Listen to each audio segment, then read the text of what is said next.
For nearly 10 months, it's been legal in this country to buy and consume marijuana. But about 500,000 Canadians continue to live with criminal records for minor pot possession.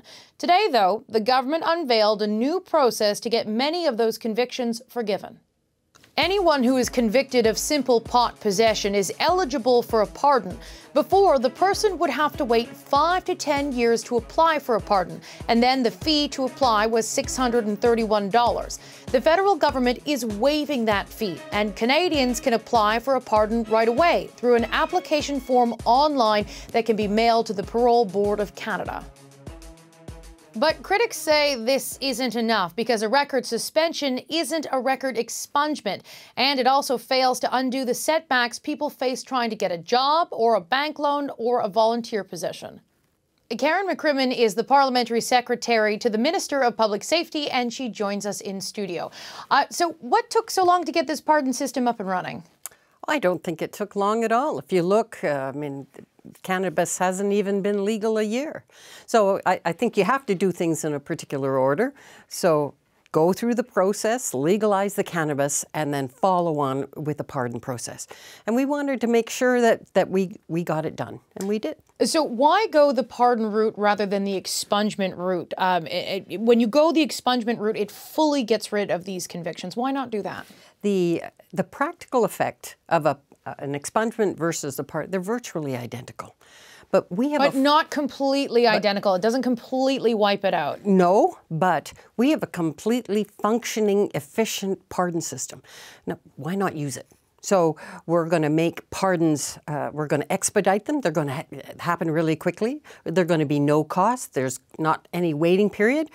That way people can get on with their lives sooner, and they won't have to live with the stigma of a conviction hanging over them, and that's what we wanted. We wanted to make this happen really quickly. The Prime Minister and other members of Cabinet have explained or have said publicly that these kinds of convictions have disproportionately affected people of colour in Canada, whether it be Indigenous communities or other marginalised communities. So with that acknowledgement in mind, should the government not have gone the expungement route to just completely wipe it out? You know, I think what we wanted to do is to make this happen, all right? And if we have groups that have been disadvantaged, we're working with community agencies right now to do the outreach into those communities and make sure that those communities know that this is out there and it's available to them. And also these agencies are going to be there to support people through the process. And I think that is what we needed. We needed a kind of collaborative approach. And so far, we expect there will be tens of thousands of people who will do the application, and we'll be ready and we'll make it happen quickly. Are you expecting a surge right away of applications? Yeah, I don't know if, but I know that there are agencies who are quite pleased with our efforts, and that they've committed to kind of helping us get that message out there so people can make this process and get it done. Are you guys looking at pardons for any other cannabis-related crimes at all? This one, a simple cannabis conviction, just for simple possession, that's pretty straightforward. And that's another reason for the application process. So you can actually make sure that this is just what it is. For other things, it's going to be more challenging because sometimes there's combinations of charges in a conviction, and that would be more difficult to do. One of the big concerns and challenges here is the United States, where so many Canadians, whether they travel for vacation or whether they go for work, but there is so much change across the border. And the American government, at least at the federal level, has a very different attitude towards cannabis and marijuana than the Canadian government does right now, obviously. For Canadians who do go south of the border, do you have confidence that the pardons will, wipe them out of any American databases that they might have been flagged in? I think you have to understand that every sovereign country makes their own decision who can come into that country or not. And what we wanted to do is make sure that if you have a pardon, if they go into the police database, they will not find any evidence of a simple cannabis conviction. That won't be there. However, as you suggested, if in the past they've already had some interaction with the American officials, maybe it would still be there. But with a pardon, they're actually going to be able to have a piece of paper. If they need to somehow prove that they've been pardoned, they will have that piece of paper. But at the same time, there's no guarantee from American officials that they look at that pardon and they care. There's no guarantee. No. Every sovereign country makes their own rules, and even though, and sometimes we might not necessarily agree, but we have to respect that they do that. You had mentioned your cannabis has not been legal for a full year yet, but we're inching closer to that. And when this process was underway, we heard from a number of groups, whether they be police organizations or other organizations, concerned that there was going to be a wave or a whole rash of problems related to cannabis, particularly around people who are driving while high. And there were concerns that police couldn't properly test for people who may be high, that kind of thing. It's been less than a year, I get that, and different police agencies are still studying the effects of this. But at this point, do you have any data that suggests that any of those fears have come to fruition?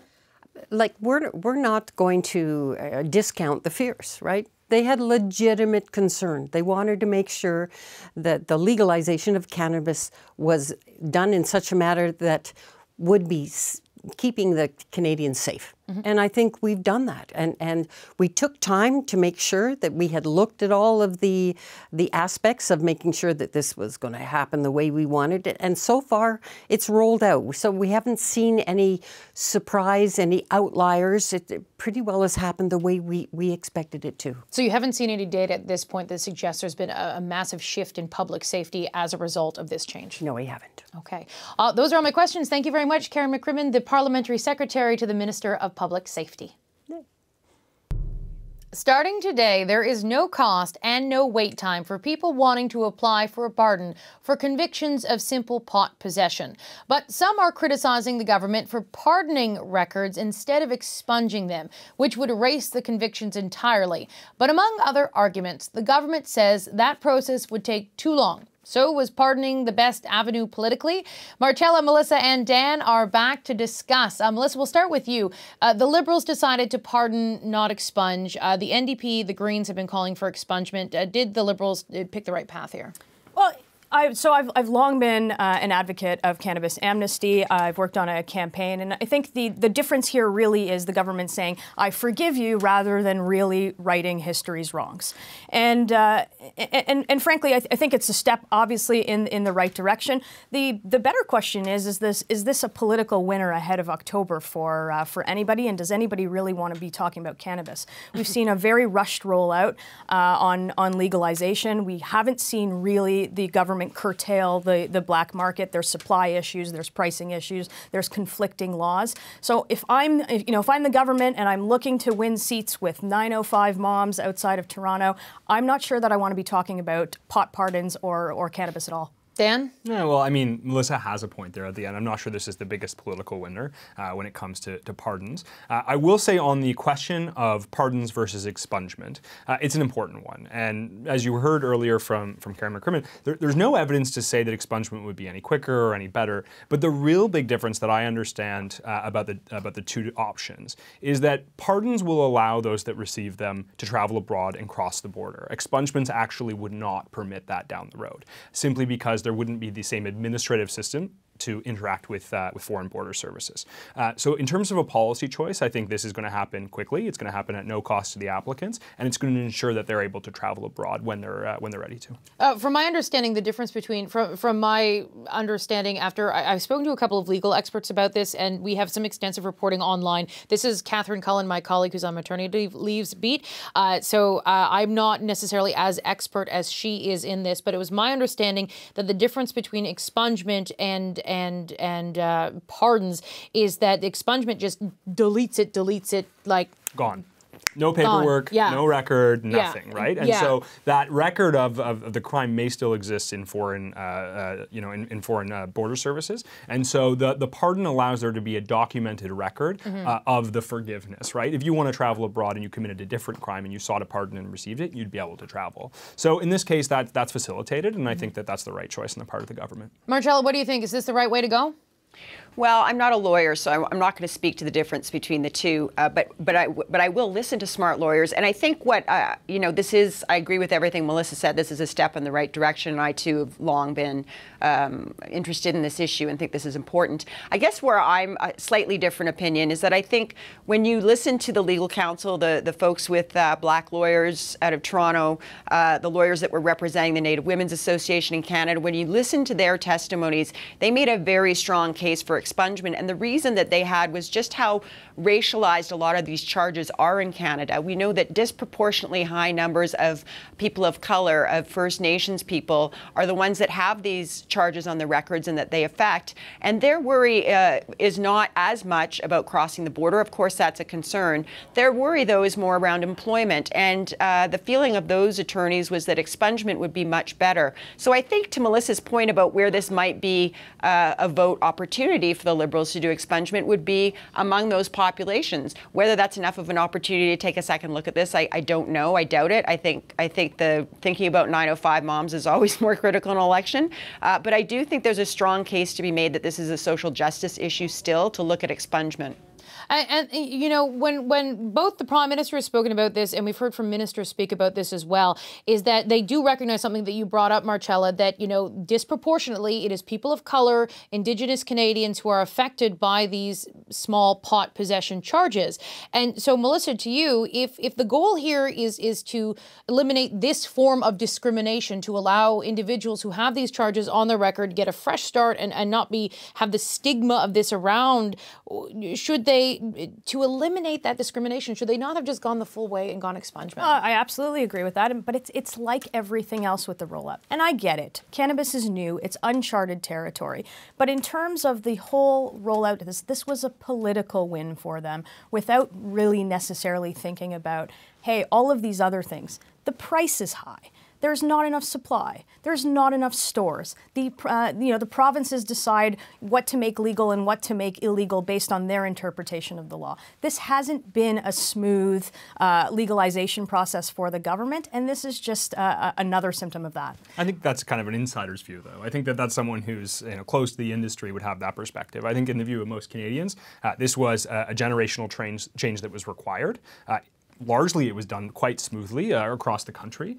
Canadians now have access to legal pot. And I think the real question here is who was right from the start. The Conservatives were opposed to this throughout the process. It's interesting to hear them change their tune on it now. The New Democrats were in favor of decriminalization instead of legalization, which wouldn't have solved this problem at all. So I think who got it right from the start is also part of this for voters in this fall. Melissa, do you want to jump in and weigh in on that? Yeah, look, in terms of getting it right, it's more than just politics. The policy has to follow. And if the reason is that you're going to curtail the black market and you're going to eliminate the black market and you're going to keep people safe, you actually have to do that. I think we are seeing that happen, though, right? I mean, the black market is receding and not receiving profits off it in the same way. Canadians have access across the country, coast to coast, to recreational marijuana in a way that they never have before. And so I think this is generational change, and it's certainly, I think, quite core to the Liberal brand. I want to bring Marcella in here for this part of this conversation. One question that we put to Karin McCrimmon, she's the Parliamentary Secretary to Public Safety, is there had been concern from public safety advocates, whether they be chiefs of police organizations, that there could be, danger on the roads, other problems as a result of legal marijuana, but so far there's no data to back up that there is a significant change in public safety. What do you make when you assess the rollout? And we've got 30 seconds left, but when you assess the overall rollout, were those fears realized? Well, they certainly weren't here in Alberta, and I will say that's because I think a lot of people across the country recognize that the Alberta NDP government did a tremendous job through the private sector of opening the stores and getting the supply system right. Speaking of who got it right, but I think that we haven't seen a spike in those kind of problems because I think, as both Dan and I think Melissa alluded to, this was a change whose time had kind of come in Canada. I think people were ready for it. There's always going to be challenges with rolls out across the country, just based on our federal system. But I just think it's about a maturity of Canadians and how they look at marijuana, and that's why we haven't seen a spike of incidents. All right, we are going to leave the conversation there. Thank you, everybody. Hi, I'm Vashi Capellos, host of Power in Politics. See more of our show by subscribing to the CBC News channel or click the link for another video. Thanks for watching.